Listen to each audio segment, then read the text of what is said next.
Billionaire sees poor girl mowing the mansion's lawn. She says, "My little brother is sick. I need money for his medicine." He can't hold back the tears. The sound didn't belong there. Henry Sterling paused in the middle of the hallway, a cup of still hot coffee in his hands. It was Saturday morning, and Saturdays in the Willows gated community were sacred, as silent as an empty cathedral. For 15 years, ever since he bought the property, no sound had ever disturbed his mornings. Not the lawnmowers of distant neighbors, nor children playing, nothing. But there it was, a metallic, irregular noise coming from the garden. Henry walked to the living room window. What he saw made him frown. A girl, no older than 6 or 7, was crouched near his rose bushes, holding a pair of rusty garden shears. She was cutting the grass around the plants with clumsy, clearly inexperienced movements. "What the hell?" Henry muttered, placing the cup on the coffee table with more force than necessary. It wasn't the first time someone had tried to trespass on his property. The Willows was in one of the city's most affluent areas, but it still occasionally attracted beggars, salespeople, or people looking for work. Henry always dismissed them quickly. He paid a security company precisely to avoid these situations, but a child, and so young, this was new. Henry descended the marble staircase with firm steps. His expensive sneakers made no noise against the polished floor of the entrance hall. Everything in the house was like that, silent, perfect, controlled. The white walls, the minimalist furniture, the abstract paintings hung at precise distances. Not a single thing was out of place. He opened the main door and felt the cool morning air. The garden stretched out before him like a flawless green carpet, interrupted only by the tiny figure of the girl who continued to work, engrossed. "Hey!" Henry shouted, walking along the stone path. "What are you doing?" The girl looked up. She had messy brown hair tied in a crooked ponytail and was wearing a faded pink t-shirt that seemed too big for her. Her eyes were dark, large, but they held a strange seriousness for someone so young. "Mowing the lawn," she answered in a tiny voice, as if it were the most obvious thing in the world. Henry stopped a few feet away, his hands on his hips. The girl was even smaller than she had appeared from the window. It was hard to believe someone so little was there alone. "This is my property. You can't be here." The girl stood up, wiping her hands on her dirt-stained jeans. She didn't look scared or ashamed. In fact, there was a strange determination on her little face. "I know it's yours," she said. "But you weren't using this part, and it's a bit overgrown." "That doesn't matter. You need to leave now." Henry tried to sound firm, but there was something unsettling about scolding such a small child. "Can I finish first? There's just a little bit left." The girl's audacity left Henry momentarily speechless. He was used to being obeyed immediately. In business meetings, a single word from him could make executives tremble. But here was a 6-year-old child negotiating with him. "No," Henry said, regaining his composure. "You can't finish. You shouldn't have even started. This is private property." The girl sighed, as if she were the one dealing with a stubborn child. The sound was amusing, coming from someone so small. "Okay," she said, putting the shears into a small, worn-out backpack that had a butterfly sticker on it. "But you could have let me finish. I'm not doing anything wrong. You're trespassing on my property." "I'm helping it look prettier." Henry felt a vein throb in his temple. "Why are you doing this? Where are your parents? Do they know where you are?" The girl stopped packing her backpack and looked him directly in the eyes. There was something in her expression that Henry couldn't decipher. It wasn't defiance, nor fear. It was something deeper, sadder. "My brother's sick," she said, with a seriousness that definitely didn't match her age. "I'm raising money for his medicine." The words hit Henry like a punch to the gut. He opened his mouth to reply, but nothing came out. The girl continued speaking, her voice low but steady. "Thomas needs medicine every day, or his fever won't go down. I thought if I mowed the lawns of the big houses, people might give me a few dollars." Henry felt something strange happening in his chest, a pressure, as if something were breaking inside. The girl stood there, with her old backpack and rusty shears, explaining why she had trespassed on his property, as if it were the most natural thing in the world. And she was only 6. "Thomas is my little brother," she continued, her voice trembling slightly. "He's 5. He gets sick a lot. And the doctor said we need to buy the right medicine. The cheap ones don't work well." Henry blinked, and something warm ran down his face. Tears. He was crying. When was the last time that had happened? He couldn't remember. "What's your name?" Henry asked, his voice softer now. "Alice. Alice Miller." "How old are you, Alice?" "6. I'll be 7 next month." Henry swallowed hard. 6 years old, and she was here, trying to earn money to buy medicine for her sick brother, with old shears and a determination that most adults he knew didn't possess. "Where do you live?" Alice pointed beyond the property walls, toward what Henry knew to be one of the city's poorer neighborhoods. "On Blossom Street, house number 47. It's the small blue one with the broken fence." Henry knew the area. He had driven past it a few times on his way to the office. Small houses, poorly maintained streets, old cars parked on the sidewalks. He had never really paid attention, but now the images came back to his mind with painful clarity. "Show me," Henry said. Alice frowned. "What?" "Your house. Show me where you live." "Why?" she asked with the natural curiosity of a 6-year-old. Henry hesitated. He didn't know why himself. Something in that conversation had changed something inside him, something he didn't fully understand. "I want to meet your brother," he said finally. Alice studied Henry's face for a long moment, biting her lower lip as children do when they're thinking. "Okay," she said eventually, "but you can't scare Thomas. He gets nervous around people he doesn't know." The walk to Alice's house took only 15 minutes, but for Henry, it was like entering a completely different world.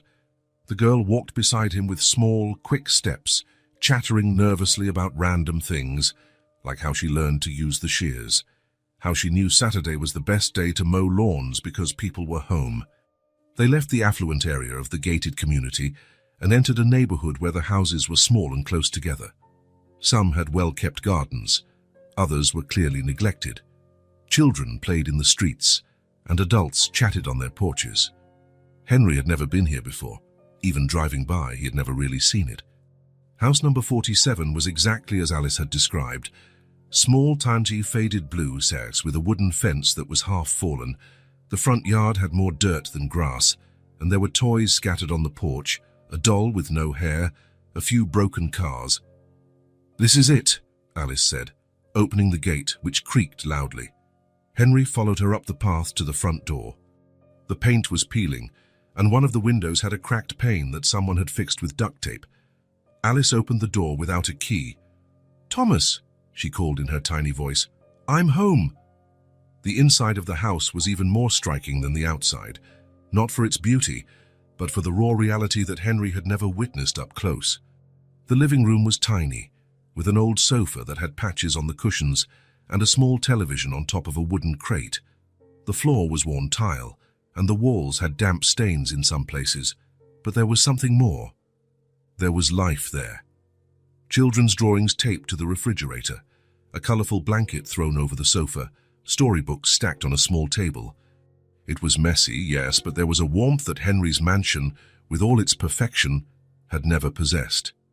"Thomas," Alice called again, walking toward a narrow hallway. A voice even tinier than hers answered from one of the rooms. "I'm here, Alice." Henry followed Alice down the hall to a small room where a child was lying in a twin bed. The boy had messy blonde hair, but his skin was pale and sweaty.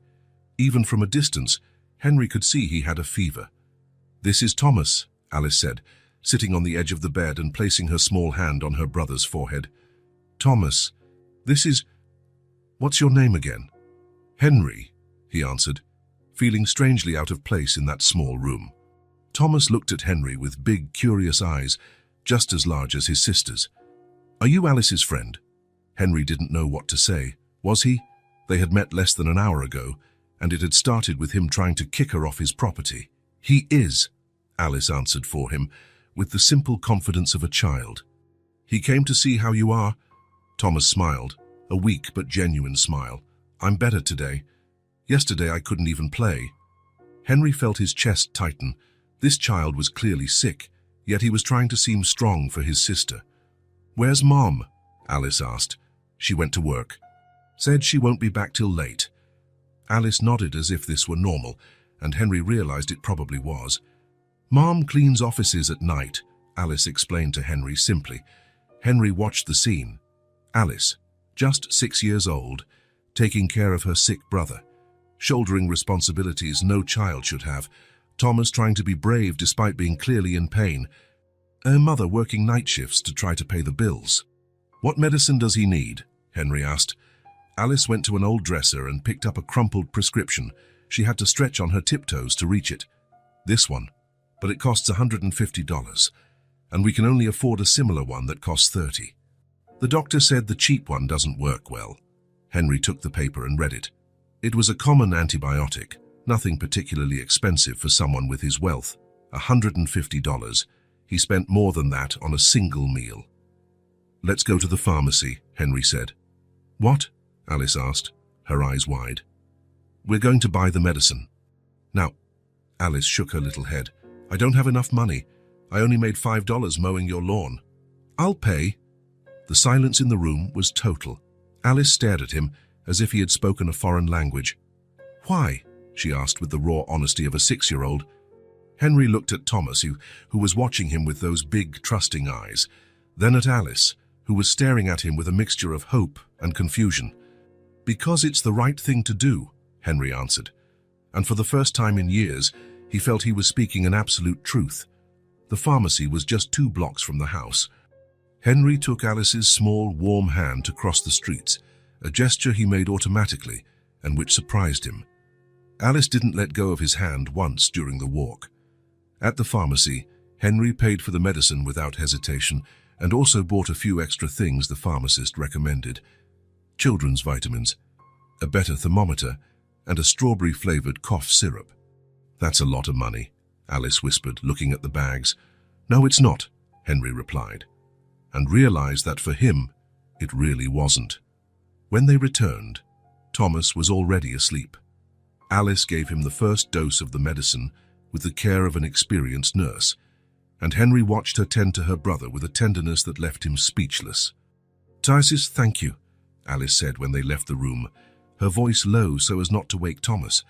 "You're welcome. Why did you do that?" The simple question caught him off guard. Why had he done it? Henry Sterling was not known for altruistic gestures. He had built an empire based on cold ash and calculated decisions. He did nothing without expecting something in return. But there, in that small damp house, watching those 2 children care for each other, a 6-year-old acting like an adult, something had broken inside him. Something that had been locked away for so long he had forgotten it existed. "I don't know," Henry admitted. Alice smiled, the first true smile he had seen from her. "That's okay. Sometimes we do good things without knowing why." Henry left the Miller house with a strange feeling in his chest.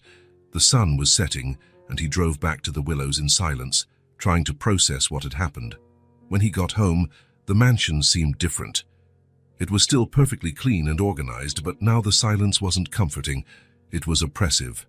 Henry walked through the empty hallways, up the marble stairs, and sat in his living room looking out the window at the garden where it all began. For the first time in his life, Henry Sterling had done something without calculating the return. He had helped someone simply because it was the right thing to do, and the feeling was both liberating and terrifying. He didn't know what this meant for him, or what he would do next, but he knew something fundamental had changed. The 6-year-old girl, with her rusty shears and fierce determination, had accomplished what years of therapy and self-help had not. She had broken through the armor Henry had built around his heart. And for the first time in a very, very long time, Henry Sterling didn't feel completely alone. Henry was in his office when he heard the doorbell. It was 10 in the morning on a Tuesday, and he was working from home, reviewing quarterly reports. The sound made him look up from his papers, frowning. No one ever rang his doorbell. Deliveries were left at the gate, and visitors were always scheduled. Henry went downstairs, wondering if it was a persistent salesperson. When he opened the door, he found Alice standing on the step, holding an old cookie tin with both her small hands. "Hi," she said, smiling in a shy way that Henry hadn't seen before. "Alice." Henry looked over her head, searching for an adult. "Are you alone?" "I am," Thomas is feeling better, so he's with the neighbor. Alice lifted the tin with an effort. I brought you something. Henry looked at the tin. It was old, with peeling paint, and had a unicorn sticker on the lid. What is it? Cookies. Mom made them last night. Alice held the tin out to him. She said it's what we have to say thank you. Henry took the tin, feeling its weight. It was warm, as if the cookies were still fresh. You didn't have to. Yes, we did. Alice shook her head firmly. You helped us. Mom said you always have to say thank you when someone is kind. Henry stood there for a moment, not knowing what to say. When was the last time someone had done something for him without wanting anything in return? He couldn't remember. Do you want to come in? Henry asked. Alice hesitated, biting her lower lip. How can I really? Of course. She followed him into the house, walking slowly and looking around with wide eyes. Henry noticed how she tiptoed, as if afraid to make a sound. Your house is really big, she said, her tiny voice echoing in the hall. It is. Do you really live here all by yourself? I do. Alice stopped in the middle of the living room, spinning slowly to take it all in. It must be very quiet. Henry had never thought of it that way. For him, silence had always been comfort. But seeing it through the eyes of a 6-year-old, he began to understand that maybe it was something else. Want to eat the cookies in the garden? Henry asked. Alice's little face lit up. Can I? They went out through the back door. The garden was perfect as always, with the grass cut in straight lines and the flowers arranged by color. Henry took 2 patio chairs and placed them in the shade of a large tree. Alice climbed into the chair with some difficulty, her little legs dangling, not reaching the ground. She opened the tin, and the sweet smell of chocolate chip cookies filled the air. They were small and a bit lopsided, clearly handmade. Mom doesn't make cookies often, Alice said, offering the tin to Henry. But she wanted to make them nice. Henry took a cookie and bit into it. It was too sweet and a little burnt on the edges, but there was something about it that made Henry smile. It's good, he said. And it was true. Alice took a cookie for herself and settled into the chair, kicking her feet in the air. Thomas is much better, she said. He even played a little yesterday. It's been a while since he's done that. That's good. Mom was happy when I told her you paid for the medicine. Henry stopped chewing. She was. She said you're a good person. Alice looked at the cookie in her small hands, and that there are good people in the world. Henry felt that familiar pressure in his chest. Girls, and what else did she say? That I could come here to say thank you, but only if you let me. Alice took a small bite of her cookie. Do you let me? Of course. They sat in silence for a moment, eating the lopsided cookies and listening to the birds in the garden. Henry watched Alice swing her legs and wondered when was the last time he had seen a child just be a child. Can I tell you something? Alice asked suddenly. You can. Alice looked around as if to make sure no one else was listening. My dad left when Thomas was born, she said, her voice low. Henry felt a lump form in his throat. He did? Yeah. He didn't want 2 kids. Said it was already hard with just me. Alice spoke as if she were telling any other story, but Henry saw how her fingers squeezed the cookie. Mum was sad for a while. Henry didn't know what to say. How could a 6-year-old talk about abandonment so matter-of-factly? But it's okay now, Alice continued quickly, as if she had seen the expression on his face. We don't need him. And your mum? How does she manage to take care of you? She works as a cleaner, cleans houses and offices. Alice shrugged. Sometimes she comes home really tired, but she always asks how our day was. Henry imagined a woman coming home after cleaning offices all night, still having the energy to care for 2 small children. The image made the lump in his throat grow bigger. And do you go to school? Henry asked, although something in Alice's behavior had already suggested the answer. Alice shook her head. Not anymore. Thomas gets sick a lot, and someone needs to take care of him when Mom's at work. The words hit Henry like a punch. Since when? Since last year. When Thomas started getting sick all the time. Alice spoke as if it were the most natural thing in the world. I can read a little, so it's okay. Henry remembered how he had found her mowing the lawn, a 6-year-old taking on adult responsibilities, and now he discovered she had dropped out of school to care for her sick brother. "Do you miss school?" Henry asked, his voice coming out lower than he intended. Alice thought for a moment, swinging her legs. "Sometimes. I like to draw, and there was a teacher who read really beautiful stories." Henry pictured Alice at school, sitting at a small desk with other children, raising her little hand to ask questions, running around during recess. The image made the lump in his throat even bigger. "But that's just how it is," Alice continued, as if she had read his thoughts. "Family takes care of family." Henry looked at the girl beside him, 6 years old, and already talking about sacrifice and responsibility like an adult. He thought of his own childhood, how his parents were always traveling, how he had grown up practically alone with nannies and private tutors.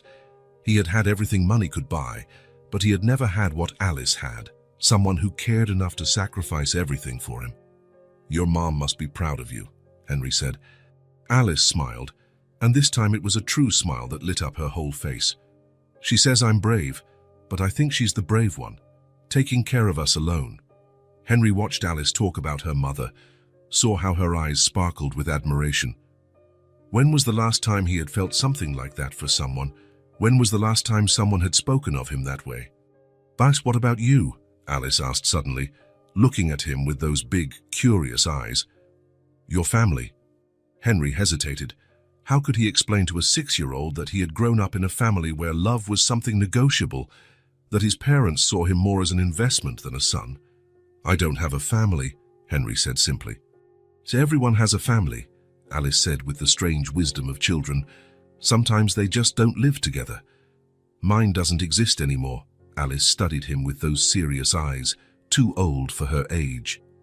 "Is that why you're alone in this big house?"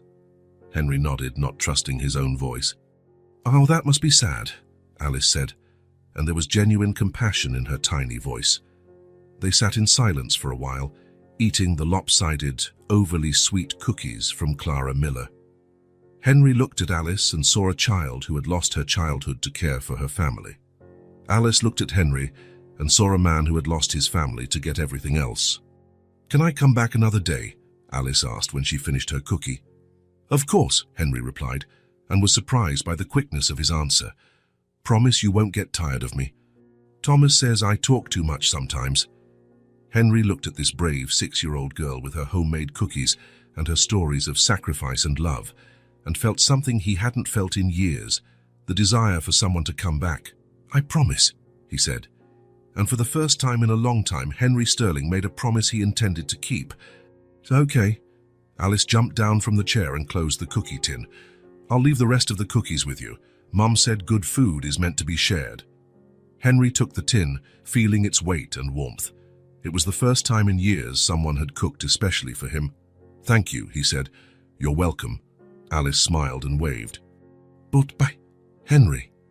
Henry watched her walk out of the garden, a small figure with determined steps, heading back to her life of impossible responsibilities. And for the first time since he could remember, Henry Sterling didn't want the silence to return. The following Thursday, Henry was working when he heard the doorbell. This time he didn't hesitate. He knew who it was. Alice was on the step with a crumpled piece of paper in her hand and a shy smile on her face. "I made a drawing for you," she said, holding out the paper. Henry took the drawing and studied it. It was a big house with many windows, and in front stood 2 stick figures, one tall and one small, holding hands.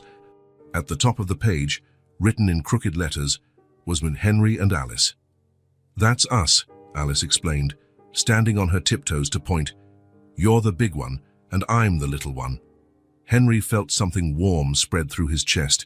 "It's beautiful. Can I come in?" "You always can." And so it began. Alice would show up 3, sometimes 4 times a week, always with something in her hands, a new drawing, a flower she had found on the way, or just her own empty hands and a story to tell. Henry discovered she had an impossible imagination for a 6-year-old. She told stories about princesses who lived in castles made of clouds, about cats that could fly, about trees that grew chocolates instead of fruit. "And then the dragon found out he wasn't mean," Alice said one afternoon, sitting cross-legged on the living room floor. He was just missing his dragon mommy. "And what happened next?" Henry asked. He was sitting in his armchair, a forgotten report in his lap. The princess helped him find his mommy and they became friends. Alice smiled. Everyone needs friends. Henry treasured every word. He found that he liked hearing Alice's tiny voice filling the empty hallways of his house. It was as if she brought color to a place that had always been grey. The drawings started to pile up. Henry pinned them to the kitchen refrigerator, something he never imagined he would do. There were drawings of colorful butterflies, of houses with hearts on the door, of smiling stick-figure families, always with crooked letters writing things like, "For Henry," or "Friends Forever." "Why do you draw so much?" Henry asked one day. Alice was lying on the floor, coloring a new picture with crayons Henry had bought for her. "Because when I draw, I can make things the way I want them," she answered without looking up. "In the drawing, everyone is happy." Henry watched her color a family of 3 in front of a house. They were all smiling. The weeks passed. Henry noticed he started looking at the clock more often during the day. At 10 in the morning, he would wonder if Alice would come. At noon, if she hadn't appeared, he felt a strange emptiness. On a Tuesday, Alice didn't show up. Henry worked in his office, but he found himself going to the window every half hour to look at the garden. Nothing. On Wednesday, the same thing. On Thursday, when the doorbell finally rang, Henry nearly ran to open the door. "Hi," Alice said, looking a little tired. "Sorry I didn't come. Thomas was feeling a bit sick again and I had to stay with him." "Is everything okay now?" Henry asked, and was surprised by the genuine concern in his own voice. "It is. He just had a tummy ache. It's gone now." Alice walked into the house as if it were the most natural thing in the world. "I missed you." Henry stopped. "You did?" "I did. You're my friend." Alice looked at him with those big, serious eyes. "Friends miss each other." Henry swallowed hard. "I missed you too." It was the first time he had admitted it, even to himself. The smile that lit up Alice's face was like sunshine entering a dark house. "Good. I brought a new story for you." They sat in the living room, and Alice began to tell a story about a boy who lived in a very tall tower and felt lonely. Henry listened to every word, noticing similarities that Alice probably didn't even see. "And then a little bird came," Alice continued, gesturing with her hands. She wasn't afraid of heights. "She flew to the boy's window every day. And what happened? The boy discovered he wasn't lonely anymore. The little bird brought music to the silent tower." Alice smiled. "And they became a family." Henry felt his chest tighten. "A family? Yeah. Family isn't just who you're born with. It's who stays with you." Alice said this with the strange wisdom of small children. It's who cares. That night, after Alice had left, Henry walked through the house. It no longer seemed so silent. He could hear echoes of Alice's laughter in the hallways. Imagine her little footsteps on the marble stairs. He looked at the drawings on the refrigerator. At the armchair where Alice always sat to tell her stories. At the crayons scattered on the coffee table. For the first time in 15 years, his house showed signs of life. And for the first time in much longer, Henry Sterling had someone to wait for. He didn't know when it had happened. He didn't know the exact moment when a 6-year-old girl with impossible stories and crooked drawings had become the most important part of his days. But he knew he didn't want to live without it anymore. Without her. On Friday, when Alice appeared at the door with a new drawing, a tall tower with 2 figures in the window, one big and one small, Henry understood that his life had changed forever. "It's our story," Alice explained.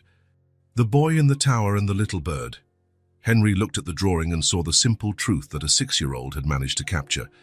He was no longer alone, and he never wanted to be again. Henry was in the garden on a Friday afternoon when he realized he knew almost nothing about the real lives of Alice and Thomas. They came to his house, told stories, made drawings, but what was their daily routine like? How did Clara manage to take care of everything on her own? The question bothered him for the rest of the day. During his solitary dinner, he thought of the small table he had briefly seen on his first visit. During his shower, he thought of the tiny bathroom he had glimpsed. In his king-size bed, He thought of the two twin beds squeezed into a small room. On Saturday morning, Henry made an impulsive decision. He was going to visit the Millers, not to solve an emergency this time, but simply because he wanted to better understand how they lived. 20 minutes later, he was standing in front of the faded blue house on Blossom Street, holding a bag of fruit he had bought on the way. It wasn't much, just an excuse to show up unannounced. Thomas was the one who answered the door, and his eyes widened in surprise. "Henry!" he shouted, jumping up and down. "You came?" The sound attracted Alison, who came running from the back of the house. "What are you doing here?" she asked, but she was smiling. "I brought some fruit for you," Henry said, lifting the bag, "and I wanted to see how you are." "Come in," Thomas said, pulling Henry by the hand. "So come see our house." This time, Henry paid real attention to the details. The tiny living room with the patched-up sofa, but there was a colorful blanket thrown over it that made everything cozier. The coffee table was an overturned wooden crate, but it was carefully organized with stacked children's storybooks. The walls were covered in drawings, not just from Alice, but from Thomas too. There were photos taped up, the three of them together at the park, Clara teaching Thomas to tie his shoe, Alice sleeping while hugging an old teddy bear. It was an improvised gallery of happy moments. "This is our living room," Thomas said, as if presenting a palace. "Mom always sits here with us before we go to sleep." Henry looked around. There was no big screen TV, no leather sofas, no expensive paintings. But there was something his mansion never had, real life embedded in the walls, in the crooked photos, in the toys lovingly scattered on the floor. "And this is the kitchen," Alice said, leading Henry to the next room. The kitchen was even smaller than the living room. A small, noisy refrigerator, a two-burner stove, a sink with a dripping faucet. But the small table had 4 chairs, one for each member of the family that no longer existed, and an extra one for visitors who rarely came. "Mom makes pancakes here every Sunday," Alice explained. "Say it's our special day. Pancakes are my favorite food in the whole wide world," Thomas added seriously. Henry imagined Clara early in the morning in a cramped kitchen, flipping pancakes while 2 small children watched eagerly at the table. The image made something stir in his chest, a pang of something that took a moment to recognize as envy. "Want to see our room?" Thomas asked. The children's room was the size of Henry's closet, 2 twin beds against the walls, an old dresser, and almost no room to walk. But every inch was used with care. The walls were covered in drawings, toys were organized in boxes on the floor, books were stacked on the headboards. "I sleep in this bed," Alice said, sitting on the one on the right, "and Thomas in this one. Sometimes, when he has a nightmare, he comes to sleep with me." "Only sometimes," Thomas protested, but he was smiling. Henry looked at the tiny room and thought of the 5 empty bedrooms in his mansion. There was something profoundly wrong with that. "So let's play," Thomas asked, already pulling out a box of toys. They sat on the living room floor, and Henry found himself playing with dolls with 2 small children. Thomas arranged a family of plastic figures at an imaginary tea party. "You can be the daddy," Thomas said, handing a doll to Henry. Henry took the doll, feeling a familiar tightness in his chest. "I don't know how to play daddy." "It's easy," Alice said with the wisdom of a 6-year-old. "You just have to take care of the family and make everyone happy."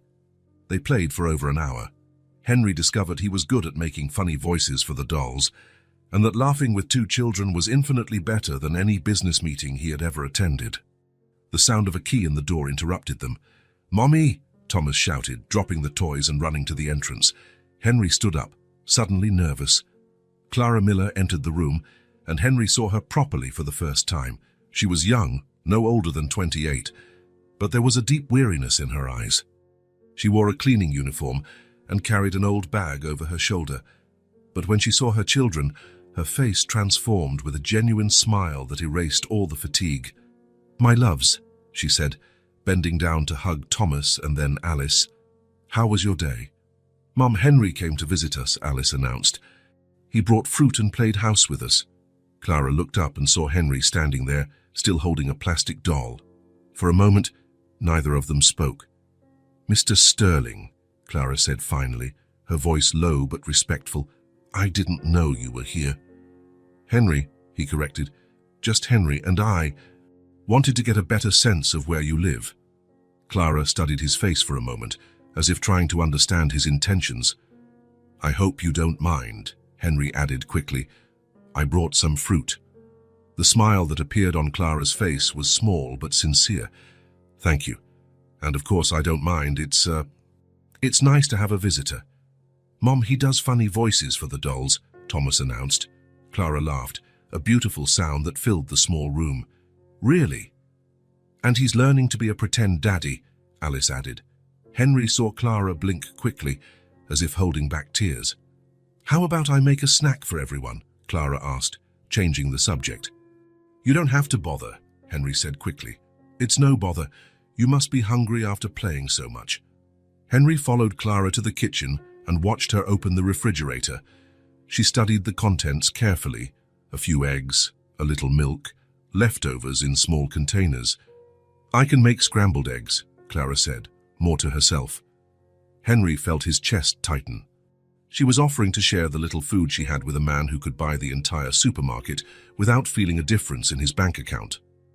Actually, Henry said carefully, I was thinking, maybe I could run out and buy a few things for everyone's snack. Clara stopped, her hand on the refrigerator door. You don't have to... Henry, he corrected again. Das, and I'd like to... If you'll let me. Clara stared at him for a long moment. Why? The simple question caught him completely off guard. Why? Because he saw an exhausted mother trying to do her best with almost nothing. Because he saw two children who deserved more than leftovers from the fridge. Because you welcomed me into your home, Henry said finally. And I'd like to return the favor. The smile that appeared on Clara's face was cautious, but genuine. Okay, but nothing too expensive. We don't want... I know, Henry said gently. Henry returned 40 minutes later with grocery bags. He had been careful. Fresh fruit, bread, milk, cheese, a few simple but nutritious things. Nothing that looked like charity, just good food to share. When he opened the bags on the kitchen table, he saw Thomas and Alice's eyes widen. Look, apples, Thomas exclaimed, as if he had discovered treasure. And grapes, Alice added, picking up a bunch and examining it carefully. Clara watched in silence, biting her lower lip. It's too much, she said finally, her voice low. No, it's not, Alice replied before Henry could speak. We don't need much, just someone who remembers us. The 6-year-old's simple words hit Henry like a punch to the gut. He looked at Clara, who had tears shining in her eyes. That's right, Henry said softly. I just want to remember you. They made simple sandwiches and squeezed around the small kitchen table. Henry had never had a more delicious meal. It wasn't the food, it was what surrounded it. It was Thomas telling bad jokes that made everyone laugh until their stomachs hurt. It was Alice dividing her apple into small pieces for everyone to try. It was Clara asking about Henry's work with genuine interest, as if he were an old friend. It was family. Henry looked around the small table and felt something he had never experienced. He had grown up in a mansion 3 times the size of the Miller's entire house, but he had never felt this warmth. His parents had given him everything money could buy, expensive schools, designer clothes, trips abroad. But they had never given him what Clara gave her children every day. Full presence, unconditional affection, the feeling of being the center of someone's world. Here in this cramped kitchen, with second-hand furniture and a dripping faucet, there was more real wealth than in all his investments combined. When Henry finally got up to leave, it was already dark outside. Thank you, Clara said at the door, her voice sincere. Not just for the food, for playing with them, for treating us like... Like what? Henry asked. Like family. Thomas and Alice hugged him tightly before he left, and Henry felt like he was leaving a part of himself in that small house. Will you come back? Alice asked. If you'll have me. Of course we'll have you, Thomas said. You're our friend. On the way back home, Henry thought about the stark difference between the 2 residences. His enormous and silent, full of expensive objects and completely empty of life. And the Millers, tiny and noisy, with almost nothing of material value but overflowing with true love. When he got home, Henry walked through the empty hallways and understood something fundamental. For the first time in his life, he had helped someone not because it was strategically smart, not because it would increase his fortune or reputation. He had helped because it was the human thing to do, because on the other side were other human beings who mattered. That's how it should have always been. That's how he wanted it to be from now on, with pure and simple humanity. And for the first time in a long time, Henry Sterling felt truly rich. It was a Thursday late in the afternoon when the doorbell rang. Henry was in his office reviewing contracts, but he immediately dropped everything. He already knew who it was. Only one person rang his doorbell with that frequency. When he opened the door, he found Alice alone on the step. She was wearing a little yellow dress that had seen better days, and she was clutching a rag doll to her chest. "Hi," she said, smiling a little shyly. "Hi, Alice. Where's Thomas?" "He stayed home with the neighbor. She's teaching him how to make animals out of modeling clay." Alice rocked on her heels. "Can I come in?" "You always can." Alice entered the house, but this time she didn't stop to admire the hall or the living room. She walked directly to the back door. "Can we stay in the garden?" she asked. "It's really nice out there." Henry followed her. The afternoon sun was golden, casting long shadows on the perfect lawn. Alice sat on the grass, near the roses, and placed the doll beside her. Henry hesitated for a moment. He never sat on the garden floor, but ended up joining her. "Do you want me to get you some juice?" Henry asked. "That would be nice." Henry returned with 2 glasses of orange juice. Alice accepted hers with both hands and took a small sip. "It's yummy," she said. They sat in silence for a few minutes, just enjoying the afternoon. Henry watched Alice adjust the doll so it could also see the garden. It was such a naturally maternal gesture that it made him smile. "Does your doll have a name?" Henry asked. "She does. It's Rosie." Alice smoothed the doll's yarn hair. "Mum made her for me when I was little." "You're still little," Alice laughed. "Not that little. Now I take care of Thomas and help Mom." She spoke as if it were completely normal.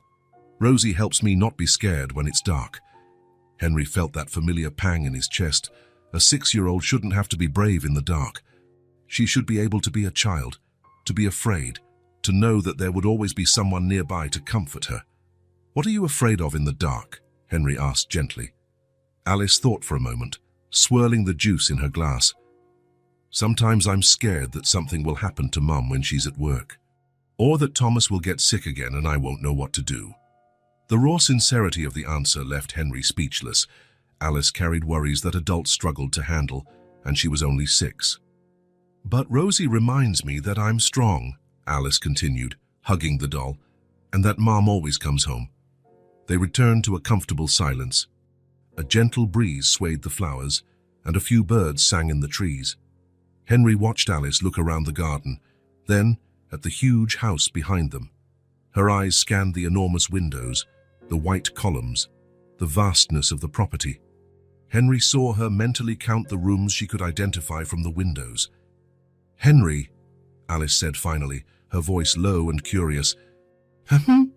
She turned to look at him directly, with those big, serious eyes. "Why do you live in such a big house all alone?" The simple question hit him like a gunshot. Henry opened his mouth to answer, but no sound came out. How had a 6-year-old managed to ask the question he had been avoiding for years? Alice waited patiently, playing with the petals of a rose that had fallen on the ground. There was no judgment in her question, just genuine curiosity and perhaps a little bit of concern. Henry looked at the house around them, the huge windows reflecting the setting sun, the empty hallways he could imagine through the walls, the rooms that were never used, the dining room where he never received guests, the gourmet kitchen where he rarely cooked. "Because I always work too much," Henry said finally, his voice coming out lower than he intended. "And I forgot to live." The words hung in the air between them. Henry was surprised by his own honesty. He had never admitted this even to himself, let alone to someone else. Alice absorbed the answer in silence, nodding as if it made perfect sense. "It's sad to live alone," she said simply. "It is," Henry agreed. and it was the first time he had admitted it out loud. "But you're not alone anymore," Alice said, smiling. "Oh, you have me and Thomas and Mom." Henry felt his chest tighten. "I do. Of course, we're your friends." Alice spoke with the absolute certainty of small children. Friends don't let friends be alone. They finished their juice as the sun set. Alice told a few stories about Rosie, how she had saved a family of lost ants, how she could fly when no one was looking. Henry listened to every word, but part of his mind was still processing the question and his own answer. When it was time for Alice to go home, Henry walked her to the gate. "Thanks for the juice," she said, quickly hugging his legs. "Thanks for the company. Bye, Henry, bye, big house." Henry watched her walk down the street until she disappeared around the corner. Then he returned to the garden and sat in the same spot where they had been together. The grass was still flattened where Alice had sat, and there were a few rose petals scattered where she had played. "Why do you live in such a big house, all alone?" The question echoed in his mind. Henry looked at the house, his achievement, his symbol of success, his refuge from the world. But for the first time, he saw it through the eyes of a 6-year-old who shared a tiny room with her brother and thought it was perfectly normal. How many bedrooms were there? 8, 10, and how many did he actually use? His bedroom, the office, sometimes the kitchen. The rest was just empty space, echoing with the sound of his own footsteps. "Because I always worked too much and I forgot to live." His own words came back to haunt him. When was the last time he had truly lived? Not just existed, working and accumulating money, but truly lived. He couldn't remember. Henry remained in the garden until it was completely dark, thinking about Alice's question, about the sincerity in his own eyes when he answered, about the way she had accepted his answer without judgment. The next morning, Henry drove to the office, as he had every Monday for 15 years. The Sterling Group occupied 3 floors of a glass building in the city center. It was his creation, his legacy, his greatest achievement. The doorman greeted him with a polite but distant nod. Henry returned it in the same way as he always did. He got into the elevator alone, as always, and went up to the 12th floor. The doors opened to reveal the perfectly organized office. Desks aligned, computers on tires, employees already working even though it was only 8 in the morning. Henry walked down the main hallway toward his office. As always, employees would nod slightly or murmur, "Good morning, Mr. Sterling," as he passed. As always, he would respond with brief nods and keep walking. But this time, something different happened. For the first time, Henry really paid attention. People moved away when they saw him approaching. Conversations stopped mid-sentence. Smiles vanished from faces. It was as if a storm cloud was passing through the office. Henry stopped in the middle of the hallway and looked around, really looked. He saw how people avoided eye contact, how they hunched over their desks when he passed, how the entire atmosphere became tense with his presence. When was the last time he had seen someone smile spontaneously in the office?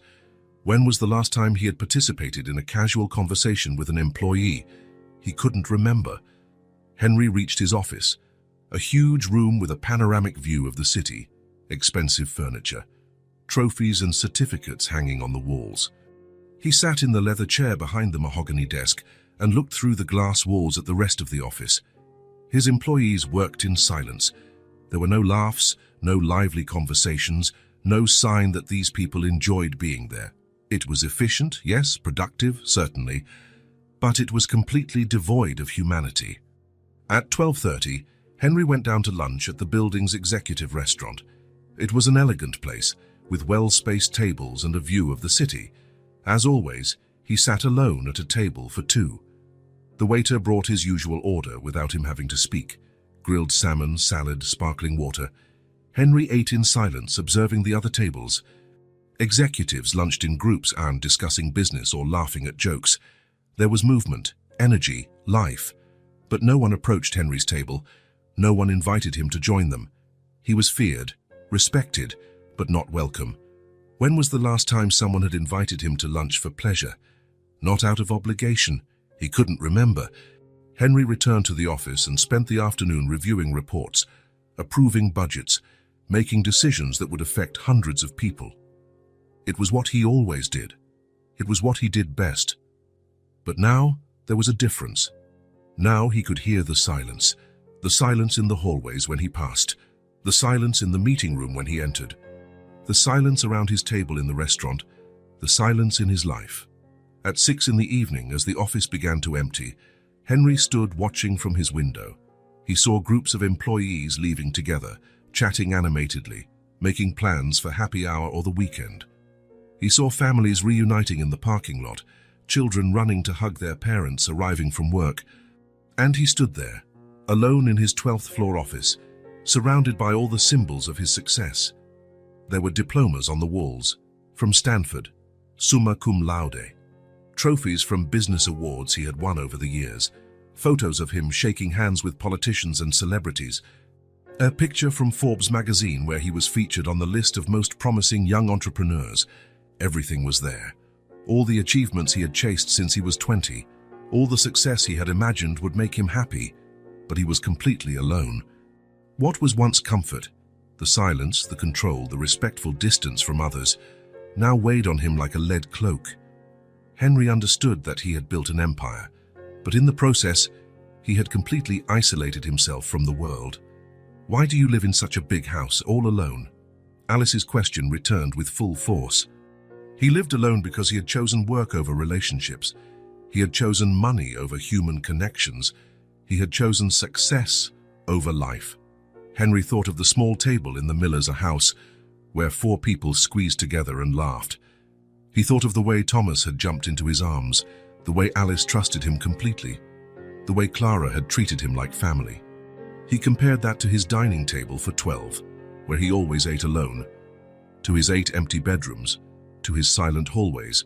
He had everything money could buy, but he had nothing that truly mattered. For the first time in years, Henry Sterling wondered if there was still time to change, if it was still possible to build a life that had human warmth beyond just financial success, if it was still possible to learn to live instead of just work. A 6-year-old's question had cracked something inside him, and now, sitting alone in his office as the sun set over the city, Henry understood that his entire life needed to be rethought. He had wasted so much time building a fortress around himself that he had forgotten how to be human. But maybe, just maybe, it wasn't too late to learn. Henry was in his home office when he heard desperate knocking on the door. It wasn't the soft chime of the doorbell he was used to. It was small, urgent punches, as if someone was trying to break down the door. He ran down the stairs and quickly opened the door. Alice was there, but it wasn't the Alice he knew. She was crying so hard she could barely breathe, her little face red and wet with tears. She was wearing the same clothes as the day before, but now they were wrinkled and dirty. "Alice." Henry knelt down immediately. "What happened? Are you hurt?" "We were evicted," she managed to say between sobs. "Mom tried, but it didn't work." Henry felt as if the floor had vanished from under his feet. The world started spinning around him. Evicted. The Miller family had been evicted. "Take a deep breath," Henry said, pulling Alice inside the house. "Can you tell me what happened?" Alice tried to calm down, wiping her nose on the sleeve of her t-shirt. "The man came early this morning. He said we had to leave. Mom cried a lot, but he wouldn't let us stay." Henry knelt in front of her, holding her small, cold hands. "Where are your mum and Thomas now?" "At the neighbor's house. Mrs. Gable let us stay there today, but she said it can't be for long." Alice started crying again. "Mom is so sad. She won't stop apologizing to us." Henry felt an anger he had never felt before. Not anger at a specific person, but anger at the situation, the injustice, the idea that a family like the Millers could be thrown out on the street. "Alice, listen to me," Henry said, his voice as firm as he could manage. "No one is going to be on the street. Do you understand? I'm going to fix this." "How?" she asked, her eyes big and full of hope. Henry didn't know how, but he knew he was going to fix it. This family had become a part of him. Not on paper, there were no documents or contracts connecting them, but in his heart, and he wasn't going to let them suffer anymore. "Come with me," Henry said, grabbing his car keys. "Let's go get your mom and Thomas." The neighbor's house was 2 streets down from the Miller's old house. It was small like all the others in the neighborhood, but well kept. Henry knocked on the door and waited. A woman in her 60s answered. She had kind eyes, but Henry saw worry in her expression. "You must be Mrs. Gable," Henry said. "I'm Henry Sterling. Alice told me what happened." "Oh, you're the Henry," Mrs. Gable said, offering a tired smile. "They're here. Please, come in." Henry followed Mrs. Gable into the small living room, where he found Clara sitting on an old sofa holding Thomas in her lap. Clara's eyes were red from crying, and Thomas looked confused and scared. "Henry," Clara said, standing up quickly. "What? Why are you—" "Alice told me," Henry said simply. "I came to help." Clara started crying again. "I'm so sorry. I tried to pay the rent, but with Thomas's medicine and the bills, I couldn't get it all together in time." Henry felt his chest tighten. Clara was apologizing as if it were her fault, that the world was unfair, that wages were low, that medicine was expensive. "You don't have to apologize for anything," Henry said. "Absolutely nothing." "But we have nowhere to go," Clara said, her voice breaking. "Mrs. Gable was very kind to let us stay here today, but she can't keep us, and I don't know where." "I do," Henry interrupted. "You're going to stay in a new house, a good, safe house." Clara stared at him. "What do you mean?" "I'm going to rent a house for you."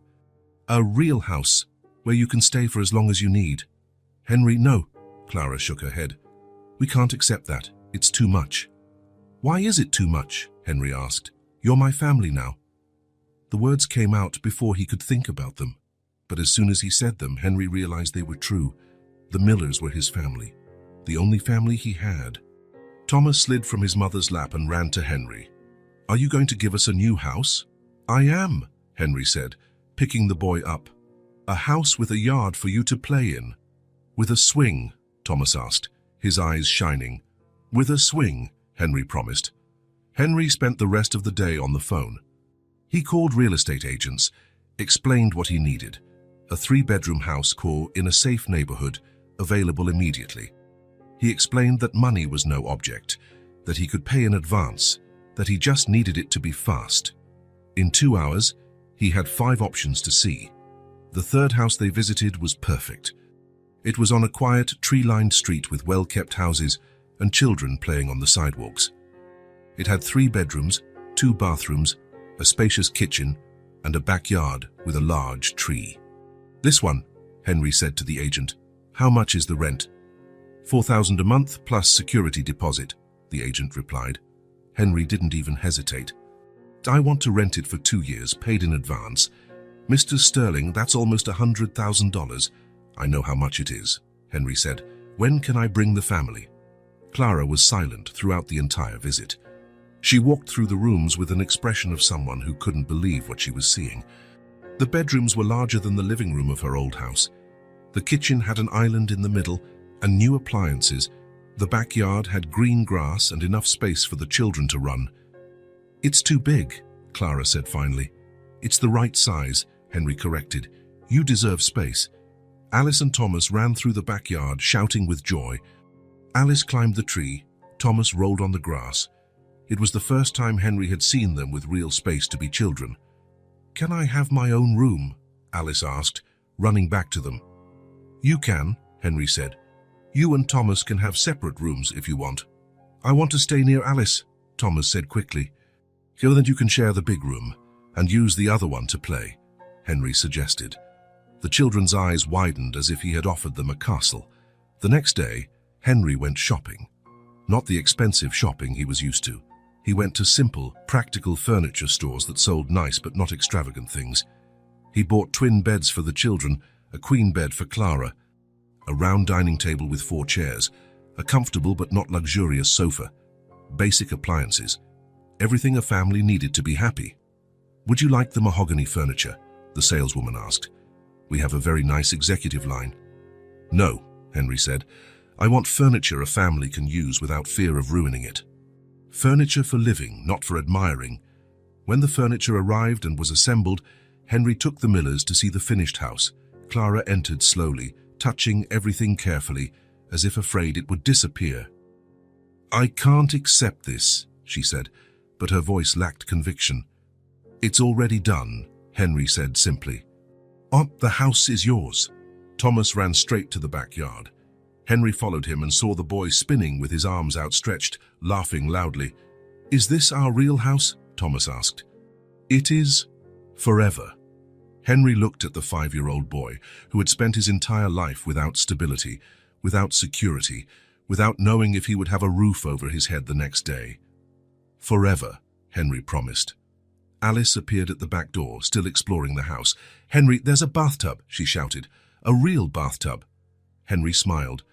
In the old house they only had a small shower. A bathtub was a luxury. "You can take a bath in the tub whenever you want," Henry said. Alice ran to him and hugged him tightly. "Thank you for giving us a home." "Thank you for giving me a family," Henry replied, and realized he had never said anything so true. 2 weeks later, Henry was having coffee in the new house's kitchen when his phone rang. "Henry, it's Sandra," said the voice on the other end. Sandra was one of the few people Henry considered a friend, more of a business acquaintance who had become close over the years. "I remember you asked if I knew anyone who needed an employee." "I remember. My cousin's diner is looking for someone. It's daytime work, Monday to Friday, fixed salary with benefits. Are you still interested?" Henry smiled. "I am. It's for a very special friend. You can send her over tomorrow to talk. Tell her it's my recommendation." Henry hung up and went to find Clara. She was in the backyard, hanging clothes on the line Henry had had installed. "Clara," Henry called, "I have some news." She turned, pinning one of Thomas's shirts. "What is it?" "A friend of mine has a cousin who owns a diner. They're looking for an employee. Day job, fixed salary, benefits." Clara's eyes filled with tears. "You did this for me." "I did it for us," Henry said. "For our family." Clara dropped the shirt she was holding and began to cry, but this time they were tears of relief, of gratitude, of hope. "I won't have to work nights anymore," she asked. "Never again. You'll work during the day and come home every evening. You'll have dinner with the kids, help with homework, read bedtime stories." "Like a normal mum," Clara said softly. "Like the wonderful mum you've always been," Henry corrected. The first night Clara worked at the diner, Henry had dinner with them. They sat around the new round table, eating pasta with sauce that Clara had made. "How was work?" Alice asked her mum. "It was good," Clara said, smiling. "Everyone was really nice to me, and I'll get to be home with you guys every night." "And in the morning too?" Thomas asked. "And in the morning too." Henry watched the scene. A family having dinner together, talking about their day, making plans for the weekend. It was something so simple, so normal, but something the Millers had never had, and he had never had it either. For the first time in his life, Henry Sterling was sitting at a table where he truly belonged, where he was wanted not for what he could buy or the power he had, but simply for who he was. "Henry?" Alice said, interrupting his thoughts. Now you have to come for dinner here all the time," she said seriously. "Family eats dinner together." Henry felt his chest tighten with emotion. "All the time, Thomas confirmed. "You're our dad now." Clara looked at Henry, her eyebrows raised in a silent question. Henry nodded slightly, giving permission for what he already knew was true. "He is," Clara said softly. "He's part of our family now." That night, Henry drove back to his mansion, but for the first time he didn't feel the weight of the silence when he walked in. He didn't feel the loneliness of the empty hallways, because now he had a place where he belonged, a table where he was expected, people who cared if he came home. For the first time in his life, Henry Sterling had emotional stability. Not the stability that came from money in the bank or secure investments, the stability that came from having people who loved him. And they finally had stability too. A safe home, a steady job, food on the table, the certainty that someone cared about them. It was a fair trade. They had given him a family, and he had given them security. But deep down, Henry knew he was the one who had gained the most in the exchange. It was a Sunday morning when Alice appeared at the mansion door with a folded piece of paper in her small hands. Henry was having coffee in the garden, enjoying the soft morning sun, when he heard the doorbell. "Hi," Alice said when he opened the door, smiling in that slightly shy way he knew so well. "Hi, little one. What a nice surprise." Henry bent down to her level. "Where are Thomas and your mum?" "They stayed home tidying up his room. He wants to paint the walls blue." Alice rocked on her heels, holding the folded paper. "But I wanted to give you something." "What is it?" Alice held out the paper to him. "I made a new drawing. It's special." Henry took the paper carefully. It was a standard sheet of notebook paper, folded in half. When he opened it, he saw a drawing made with colored crayons. 3 stick figures were holding hands in front of a house. The house had a red door, blue windows, and a bright yellow sun shining in the sky. There were colorful flowers in the garden and a swing hanging from a tree. "It's beautiful," Henry said, studying every detail. Alice had taken great care with the drawing. The figures had smiling faces, and one of them was clearly taller than the other 2. "Turn it over," Alice said, biting her lower lip. Henry turned the paper over. On the back, written in large, slightly crooked letters, was a sentence: "Family is who doesn't leave." Henry read the words once, twice, 3 times. He felt something tighten in his chest, an emotion he couldn't quite name. "Who are these people?" Henry asked, looking at the drawing again. Alice came closer and pointed to each figure. "This one is Mommy," she said, pointing to the middle figure. "This is Thomas." She pointed to the smallest one. "And this one," she paused, looking at Henry with those big, serious eyes, "is you." Henry felt as if the world had stopped. He looked at the drawing again, at the tallest figure that Alice had identified as him. It was holding hands with the other 2, smiling, part of the stick figure family she had created. "Me?" Henry asked, his voice coming out lower than he intended. "Yeah." Alice spoke with the naturalness of a 6-year-old who was just stating an obvious fact. "Mommy, Thomas." "And you?" Henry held the paper with both hands, as if it were something fragile that could break. It was just a simple drawing, made by a child with cheap crayons, but it felt like the most important thing he had ever owned. "Can I come in?" Alice asked. "I want to tell you about the drawing." "Of course." They sat in the living room, Alice in her favorite armchair and Henry on the sofa, still holding the drawing. "Why did you write that on the back?" Henry asked, touching the written words. "Because it's true," Alice said simply. "My old school teacher always said that family isn't just who you're born with. It's who stays with you, even when things get hard." Henry looked at the 6-year-old girl who spoke about family with more wisdom than most adults he knew. "And you think I stay?" "You stayed," Alice said, swinging her little legs. "When we were evicted, you didn't leave. When Thomas got sick, you helped. When Mom was sad, you made her smile again." Henry felt his eyes burn. "And that makes me family." "Of course. Family is who shows up when you need them, who cares when you're sad, who's happy when you're happy." Alice spoke as if she were explaining something very simple. "You do all of that." Henry looked at the drawing again. The house Alice had drawn looked cheerful, welcoming. The 3 figures holding hands seemed to belong to each other, and she had included him there, naturally, as if it had always been obvious that he was a part of it. "You know what else?" Alice continued, sliding from the armchair to sit on the floor near Henry. "Guys, Mom said something yesterday." "What did she say?" "That before you came, she was afraid we'd never have a real family, just the 3 of us, always running, always scared." Alice took a crayon from her pocket and began to draw in the air. "But now we have a big family." "Big how?" "There's Mom, me, Thomas, and you." "And there's also Rosie," she added, referring to her rag doll. "Family can be as big as we want it to be." Henry thought of his own childhood. He had grown up in a family that existed only on paper, parents who were always traveling, who spoke to him only about school grades and future plans. He had never truly felt that he belonged to anything. But now, looking at Alice's drawing, he understood what he had been missing his whole life. Family wasn't about DNA or last names or inheritances. It was about choosing to stay, about caring, about showing up when you were needed. "Can I ask you a question?" Henry said. "You can. How did you know I wanted to be part of your family?"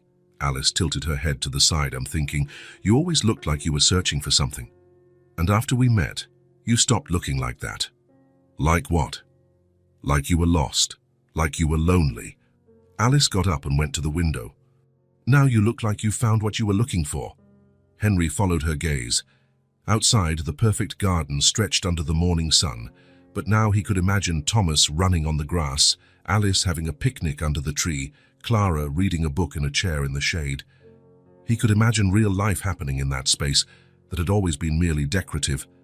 "Alice," Henry said, "can I tell you a secret?" "You can. I never had a real family before you guys." Alice turned to look at him, her eyes wide. "Never. Never. My parents, they were very busy. They didn't have time to be a family." "That's sad," Alice said with the simple compassion of small children. "But now you have us." "I do. Of course. Forever and ever." Henry looked at the drawing again. It was crude, made with the limited technique of a 6-year-old. The proportions were wrong. The colors went outside the lines. The figures were basic. But it was perfect. It was the visual representation of something he had searched for his whole life without knowing it, a place where he belonged. People who wanted him there, not for what he could do or buy, but simply for who he was. "Can I hang this drawing on the refrigerator?" Henry asked. "You can, but—" Alice hesitated. "Wouldn't it be better to hang it on the fridge at our house, so everyone can see it?"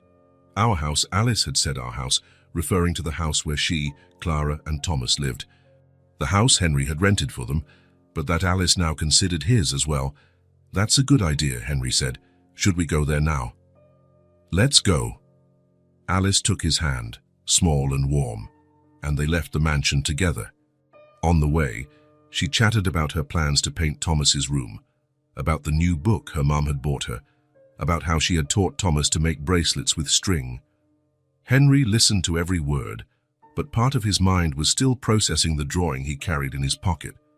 It was funny how a piece of paper could change everything. Or maybe it didn't change anything. Maybe it just made visible something that already existed. When they arrived at the house, Thomas ran to meet them at the door. "Henry, you came to see my room?" "I did. Alice brought me to see it." Clara appeared in the kitchen, drying her hands on a dish towel. When she saw Henry, she smiled, a warm smile he had learned to associate with home. "What a nice surprise," she said. "Want some coffee?"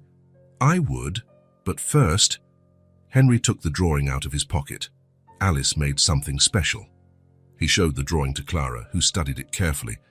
When she turned it over and read the words on the back, her eyes filled with tears. "Oh, Alice," she said, hugging her daughter, "how beautiful." "Can I stick it on the fridge?" Alice asked. "Of course you can." They went to the kitchen, and Alice taped the drawing to the refrigerator door with a piece of tape. It was at her eye level, but from where Henry stood, he could see it perfectly. "Now everyone who comes here will know we're a family," Alice said, satisfied. Henry looked at the drawing on the fridge. Next to it were other drawings by Alice and Thomas, family photos, a shopping list written in Clara's careful handwriting. It was a gallery of daily life, of the simple things that make a house a home. And now he was part of it. He was literally represented there, holding hands with the people he had learned to love. "Family is who doesn't leave," Henry repeated the words from the drawing. "Yeah," Alice confirmed. "And you're not going to leave, right?" Henry looked around the kitchen, Clara preparing coffee, Thomas playing with cars on the floor, Alice organizing her crayons in a box. It was chaotic, noisy, imperfect. It was exactly where he wanted to be. "Never," Henry promised. "I'm never leaving." And for the first time in his life, when he made that promise, Henry Sterling knew he would be able to keep it, because he had finally found the missing piece of his story, a family that wanted him there, not in spite of who he was, but exactly because of it. Alice's drawing wasn't just paper and crayon, it was a map home, and Henry had finally arrived where he belonged. The sun streamed through the kitchen windows on a lazy Sunday morning. Clara was at the counter making coffee, still in her pajamas and slippers, her hair in a messy bun. The smell of fresh coffee mixed with the soft sound of the radio, playing in the background. Alice was sitting on the living room floor, surrounded by paper and crayons, concentrating on a new drawing. Her tongue was sticking out, as it always did when she was focused, and 2 colorful sheets were already spread out around her. Thomas was running around the backyard, chasing a butterfly with a glass jar in his hands. His shouts of joy came through the open door that Clara had left to let the fresh air in. It was a perfectly ordinary scene, a family on a Sunday morning, unhurried, just existing together in the slow rhythm of the weekend. When the doorbell rang, Clara looked up from the coffee. "That must be Henry," she said to Alice. "Already?" Alice asked, without looking up from her drawing. "He said he wanted to have breakfast with us today." Clara opened the door and found Henry standing on the porch, holding a paper bag that smelled of fresh bread.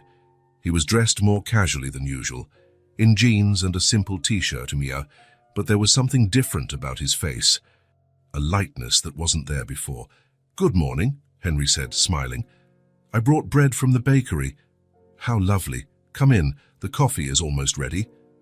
Henry came in and went to greet Alice, who finally looked up from her drawing. "Hi, Henry, look what I'm making." She showed him the paper where she was drawing a family of cats. There was one big cat, one medium-sized, and two small ones, all colorful. "It's our family," Alice explained. "Except we're cats." "Why cats?" Henry asked, sitting on the floor beside her. "Because cats always stick together, and they purr when they're happy." Thomas ran in from the back door, sweaty and smiling. "Henry!" "You're here early," he shouted, jumping into Henry's arms. "I am. I brought fresh bread for breakfast." "What kind?" "French and sweet, one of each." Thomas clapped his hands. "Can I have the sweet one?" "You can, but after you eat something proper," Clara said from the kitchen, laughing. They gathered around the round kitchen table. Clara poured coffee for herself and Henry, milk for the children. Henry opened the bag and took out the loaves of bread, still warm and fragrant. "This one is French," he said, breaking off a piece of the crusty bread. "And this one is sweet, with raisins." Thomas grabbed a piece of the sweet bread and took a bite with his eyes closed, as if savoring something extraordinary. "This is the best bread in the world," Thomas replied with his mouth full. Clara served homemade jam she had made the week before. Alice spread butter on her bread. Thomas ate 2 slices of the sweet bread before anyone could stop him. There was no rush, no agenda, just 4 people around a table, eating fresh bread on a Sunday morning. "Do you know what we're going to do today?" Clara asked. "What?" Thomas asked, excited. "Nothing," Clara replied, smiling. "Absolutely nothing important." Henry laughed. "Sounds perfect.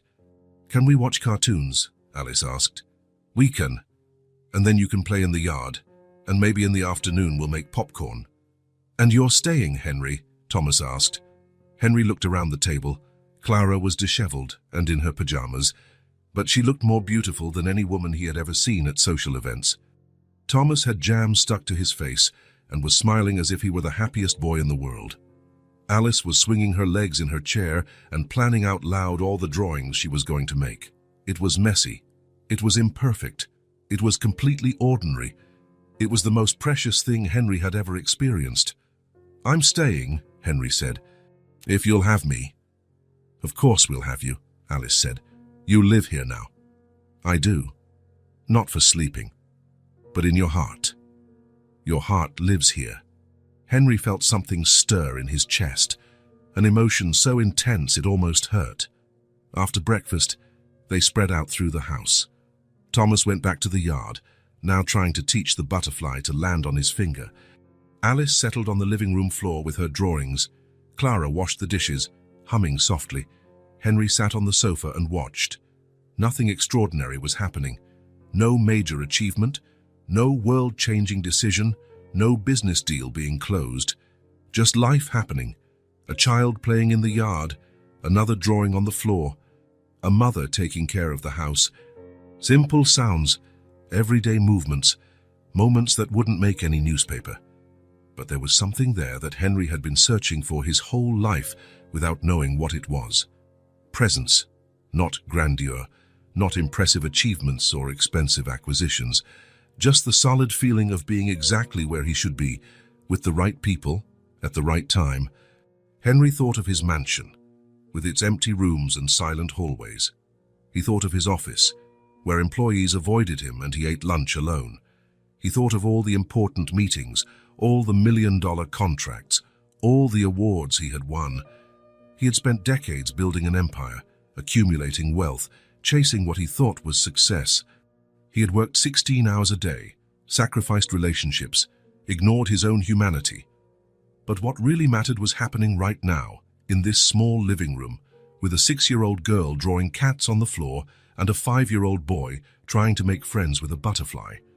What he had sought in fortunes, he found in a small gesture, the gesture of a child mowing a lawn to buy medicine for her brother, the gesture of a mother offering homemade cookies as a thank you, the gesture of including him in a family drawing, naturally, as if it had always been obvious that he belonged there. Henry closed his eyes and listened to the sounds around him. Thomas laughing in the yard, Alice talking to herself while she drew, Clara humming in the kitchen. The sound of real life, simple and imperfect and absolutely perfect. When he opened his eyes, Alice was in front of him, holding out a new drawing. "For you," she said. It was a simple drawing, a house with 4 windows and a red door. In front, 4 stick figures were smiling. Underneath, in large letters, Alice had written, "Home is where the family is." Henry took the drawing and felt his eyes burn. "Thank you, Alice." "You're welcome. It's true, isn't it? Home is where the family is." Henry looked around once more. The small living room with simple furniture, the kitchen where breadcrumbs still lingered on the table, the yard where Thomas continued his mission with the butterfly. It wasn't his house on paper. It wasn't his name on the deed. But Alice was right. Home was where the family was, and his family was here. Henry Sterling had found what he was looking for, not in a boardroom or a bank account.